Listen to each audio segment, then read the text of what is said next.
Welcome to LinkedUp, Breaking Boundaries in Education, a podcast that focuses on what is happening in education today, connecting everyone to the movers and shakers that are breaking boundaries in the education arena. Welcome to LinkedUp, Breaking Boundaries in Education. Jerri, we do a lot when it comes to at ClassLink, right? We don't talk a lot about ClassLink, but we work for ClassLink, and there's a lot that we do in equity with some of our products. But also, a lot of the conferences we go to, I think more and more, we're hearing some talk about using data dashboards and things like that. So I think we're going in the right direction. I do too. And today's topic is going to be really interesting because, AI is on the forefront of everything. We hardly have a conversation for 10 minutes without someone bringing up AI, right? Yeah. But the real concern has always been that in the past, it's been white males that have been inputting the information into AI. And so it has this implicit bias in there. Yes. And our guest today is going to tell us about how his company is actually bringing diversity and inclusion to AI. So I want to welcome Aman Sahota. And it is so glad to see you here today. We met this summer at ISTE, which is one of the biggest tech conferences, and so much fun because we meet people from everywhere. And we met you there, and we just knew we needed to have you on the podcast. So if you wouldn't mind, could you tell us a little bit about yourself and your role at your company, EI Amplified, and then follow that with what inspired EI Amplify to move into the diversity and equity arena? Yeah, for sure. So a bit of information on myself, and thank you for having me, Jerri and Jamie. Really appreciate it. The work at ClassLink is always great. Enjoy all the events at ISTE, FATC that you always put on, and the community you built, your team has built together. It's all about working together and collaborating. So really appreciate the work that's going on. A bit about myself. I'm a young entrepreneur, the co-founder of EI Amplified. We were named the 2021 Canadian Education Technology Startup of the Year. Wow. We received an award. Thank you. Appreciate it. We also received an award this year for smart solutions from our board of trade here in Brampton, where we're from. A bit more personal information about myself. I'm also a director at the Canadian Council of Black Elder Trailblazers as well. That's where we bring Black elders such as Jean Augustine, Zanina Conde. So Jean Augustine, she's about 86 years old now, and she's the reason we have Black History Month in Canada. And first female Black MP. So really bringing a lot of our legends out that have done a lot of work in terms of equity, diversity, inclusion, and try to learn from their lived experiences. Because before, when she wanted to pass Black History Month, she had to go talk to every single member of legislative and then put that together. But now we have like technology such as AI, email, that you can just easily communicate with each other. I originally, when I first started my organization, I was really thinking about sustainability because that was my original topic that I was studying in my undergraduate. Trying to think about how we can get to sustainability in a meaningful way. And one of the biggest things that was lacking, I met a mentor who is an Olympic coach in mathematics, and he talked to me about the power of education and how it's needed to get to sustainability. But then also looking at the emotional connections that needs to be had and the components of empathy. One of the core components of design thinking is empathy, but a lot of the times it's lacking. When there's new innovations, if you're not able to put yourself in other people's shoes and see how the tools are actually able to be used, then there's no really innovation. And when it comes to equity, I feel like the measurements around equity have been systemically discriminatory for a long time, which hasn't been able to move forward the needle within school environments. But yeah, that's just a bit about myself, where I came from. I also do a lot of community work as well. I'm part of multiple community or organizations, not-for-profit boards as well. And really just trying to make a difference within education, because education is the way for the future. Absolutely. Well, it sounds like you're making a difference and you're being recognized for it too, which is wonderful. Thank you. Glad for that. Yes. So what is it about diversity, equity, and inclusion that your company feels is so important? Yeah, I feel like it's a basic human right in terms of everybody should have equal opportunities based upon the differences that they have. At the same time, diversity is what makes us who we are, and it makes us all unique individuals. And one of the things that I always heard when I was growing up, or I'm sure a lot of people heard it, was like, you're weird, right?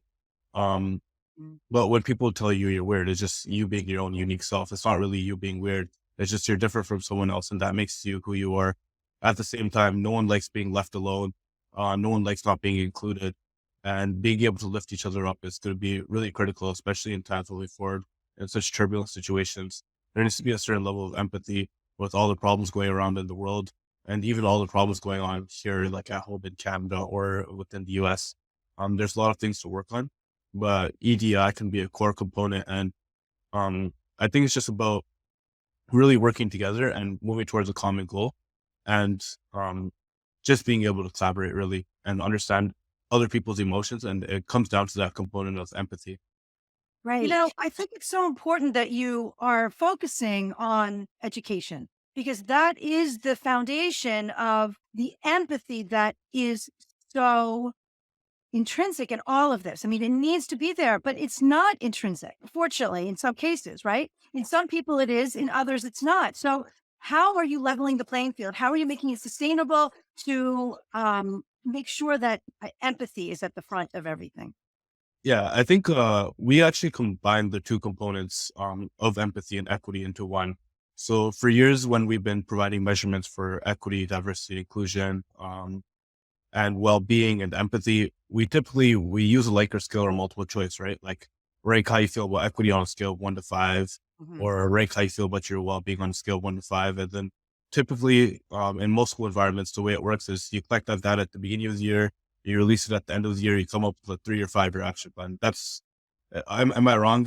Is that what you Right. also? Right. Yeah. But if you think about that, a lot of the issues around equity, people's well-being has to do with people's stories and lived experiences, which is actually captured through qualitative data.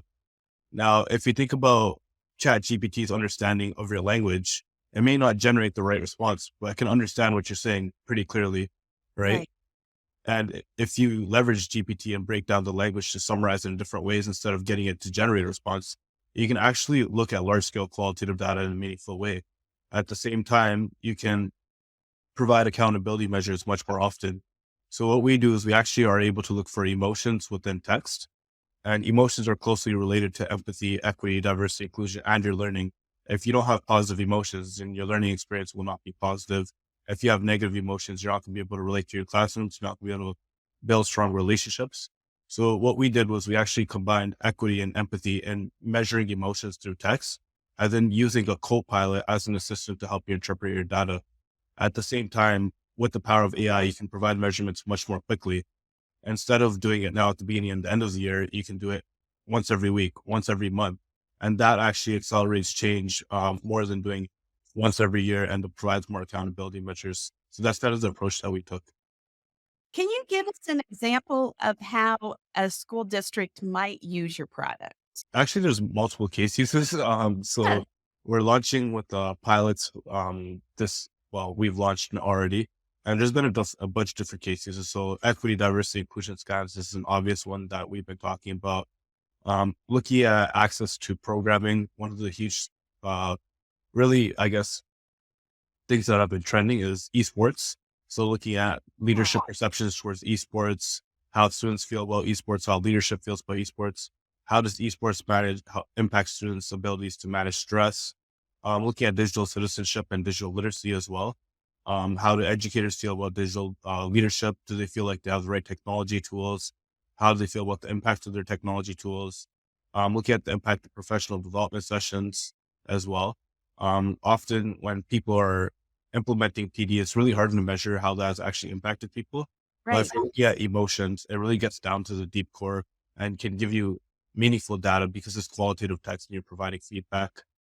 Looking at how people feel about access to food as well has been another scenario, because a lot of schools in the US, they provide like subsidized lunching, but then if you're taking that like lunch, then you may be looked down upon by your other colleagues and students. So allowing students like an anonymous space where they can talk about affordability and housing And we've also been doing like some empathy measurements as well, measuring how people feel about like their well-being.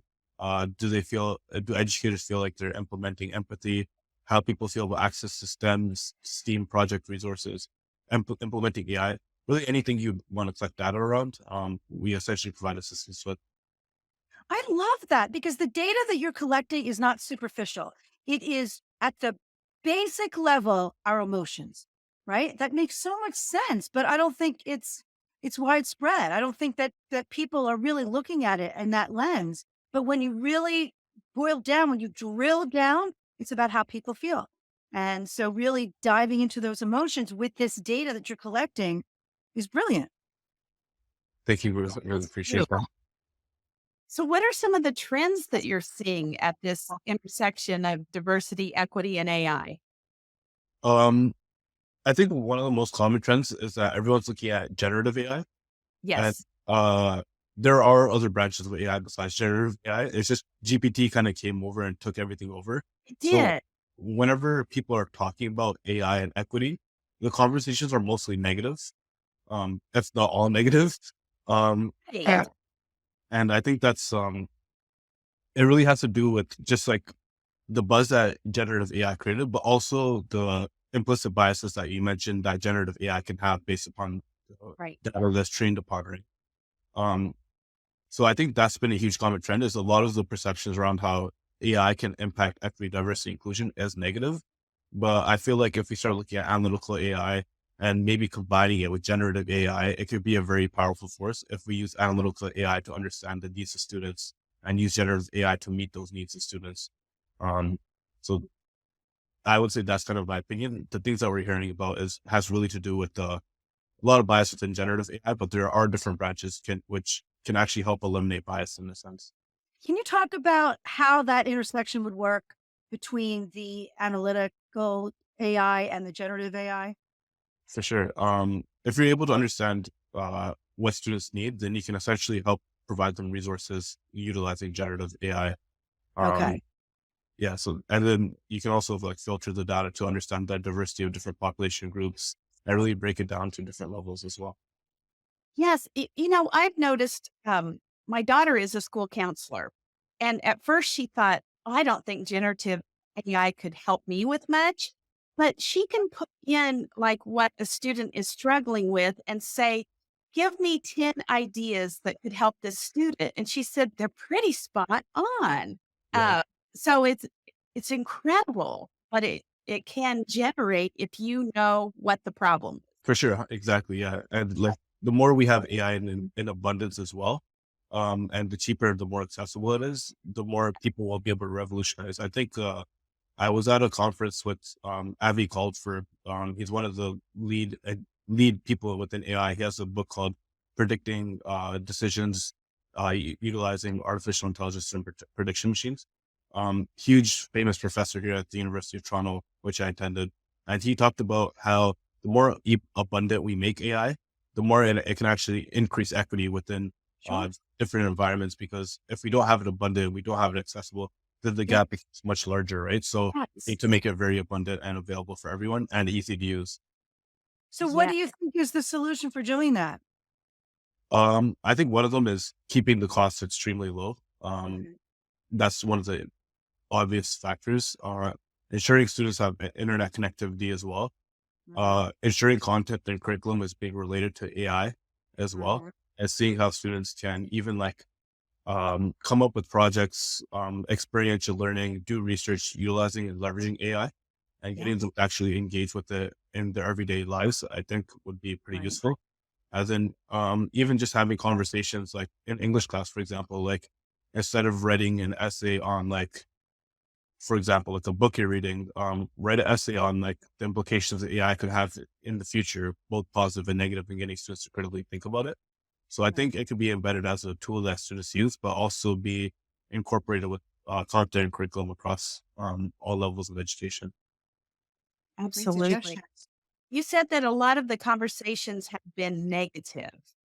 Are there any talking points that you have found that have helped people understand that it isn't negative, that it can be positive? I think it talks more about the power. of AI and the things it can do. Like when you start talking about like personalized learning, I think that gets people really excited. Yes. And then I would say that would probably be the most exciting thing that and then I guess like our case use is pretty unique in terms of the way you're using AI for like EDI.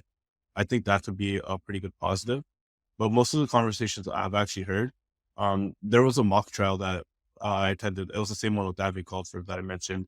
Pretty much talked about how can big tech be trusted with AI, right? And we, to be honest, I was kind of on the edge when we first started, but by the end of it, people were able to convince me that big tech can be trusted with AI. But then when I looked at the rest of those responses, the people who said no actually increased. Like big tech cannot be trusted with AI, and it was about 80% to like 20% of people. And there was about 100 people in the room. So I would still say there's a lot of negative perceptions around AI, and it's just going to take some time in order to get to more people embracing it as well. Like I have friends that have never used ChatGPT yet. And to me, like, I think that's crazy, but it hasn't even been out that long. So I think change has been happening so rapidly and it's going to be, it's just going to keep accelerating and we just got to keep a positive light on it.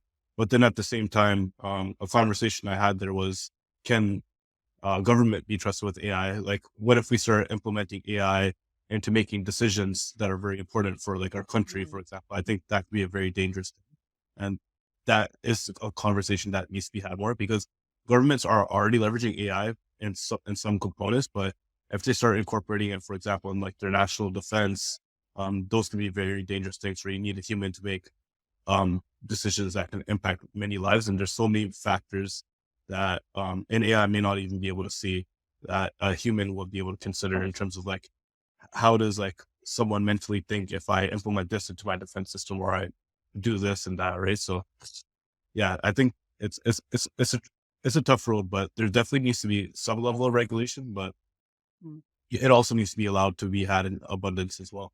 Sure. And it's all about balance. I was talking to a young lady this week that's starting a company, a startup that is using AI to grade high school English essays, which, oh my gosh, how wonderful, because that's so much for the teachers. But she said it gets to the point once the teachers get on there, like, okay, well, now can it just grade it for me? And she's saying, no, that's really unethical. It can point out what it's done in your rubric, but the human factor still needs to be in there. I think when we can balance allowing teachers to have more interaction with students, using the AI to do that back work, that's where the beauty of it comes in, is increasing human time interactions. Exactly. It frees up time, right? We're going to leverage AI to free up our time to do some of the tasks that take too much time. But if it can be done in an automated fashion, wonderful. It allows you to get some data and then build in one-on-one conferences with students, really get to that building relationships, because it also fills in that gap of the empathy as well when you're building relationships like that. So it really brings everything full circle. Yes. Well, I'm wondering, this has happened so quickly, you said. Yeah. What do you see happening in, or can you even think about the next 5 years? Yeah. I think there'll be more integrations. Like we're already seeing integrations into web apps. For Yes. example, like Canva, Yes. Scholar AI, like all these plugins. Um, I think the next year or two, conversational chatbot will continue to expand and be able to Sure. provide more supports. Um, Once the conversational AI is able to provide like support systems, if you think about it, one of the biggest things that civilization was built upon was language and communication. So now, like recently with things like Auto GPT and agents, AIs can essentially interact with each other and have self-reinforcement learning so they can learn at an accelerated rate and continue to grow. So once we have the chatbots and AIs are able to effectively work with each other, imagine that we pair them with robotics now, and then they're able to communicate with each other that to complete specific tasks that they're trained for, but then they still have the self-reinforcement learning where they can criticize each other for it and be able to create really efficient systems. I think that will probably come within the next 5 years. Before that, I think a lot of blue collar jobs, like larger companies, will start training their data sets, like law companies with like thousands of cases that have precedent. They'll start developing AI specific, um, specific driven models that are focused on specific industries and niches. So like law, marketing, et cetera, et cetera. And I feel like the world of the web will change. Like in the future, hopefully, like it shouldn't take more than like a day to make a website if you have auto GPT and you have your agents trained in a specific way to make sure your web is optimized, is meeting your sales and marketing goals as well. So I feel like that's kind of where we'll be going in the next 2 to 5 years with AI, which doesn't seem like a long time, but I think it will get there pretty quickly. Yeah, I mean, I think I can see that too. And then what it's going to do is build our capacity for what you said our foundation is, language and communication, because you're getting back that time with automating those tedious tasks, right? So, I mean, and hopefully it will in turn bring that increase in empathy. So that that would be a great goal. But I do love your whole perspective on this. I love your angle on this and purpose. I think it's really fascinating. It is. And I wonder, how do we begin to create that sense of urgency with education system that we really need to get in and support and teach children and work with this instead of burying our heads in the sand? Yeah. I think it's it really has to do with a lot of ed techs now and how we can make AI accessible in abundance in an equitable way without having a lot of expenses like costs around it. Right. One of the biggest things I think is just make it easy to use within the classroom and not creating extra work and actually showing how it will impact an educator in a beneficial way. Educators, they already have to deal with like after school programs, grading, marking, taking care of their students' well-being, their own well-being. Like I think 67% of them experience like stress or burnout. Right. So we can't really, and AI is like changing every single day, right? So you can't really rely on them to keep up with all the advancements in AI. And I think that's where the partnership between ed tech and school districts will be really critical. I know Greg Bagby at Hamilton County School District, like he's working on an AI department within his school district. That'll help build like AI literacy, talk about AI tools, and provide professional development around AI. So I think like there'll need to be a lot more departments like that as well that could focus specifically on AI. But I feel like the more edtechs continue to innovate, the easier it will be to implement in education, and the more we'll continue to accelerate education as well with AI. Yeah. Right. So authentically have teachers utilizing it for efficiency. And then naturally they will be implementing it authentically into the curriculum. So I guess starting with the teachers, and then that way they feel comfortable with it to make sure that students are leveraging it in the best possible way.